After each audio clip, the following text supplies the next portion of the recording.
So now we're looking at simplifying expressions involving negative exponents. And we've already seen this before. You also should have seen this in Algebra 1, possibly geometry. But what it amounts to is that anytime we have a negative exponent, we move it from the numerator to the denominator and change the sign. Or if it's in the denominator, we move it to the numerator and change the sign. So essentially, we have a to the negative n equals 1 over n, 1 over a to the n, and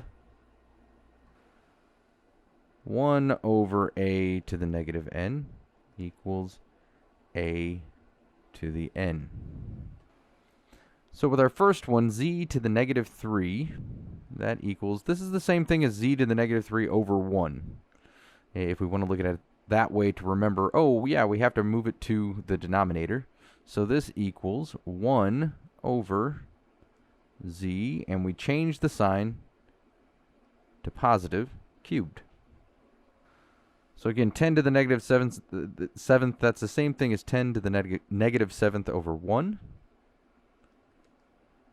So this is going to equal 1 over 10 to the 7th. And then the other side of the property of negative exponents, we move p to the negative 8, we move it to the numerator,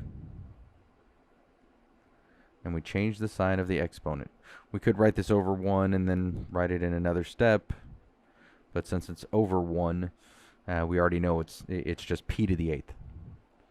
And 1 over 4 to the negative 3, that equals, move it to the numerator. We're left with 1 in the denominator, so we don't need to write that out.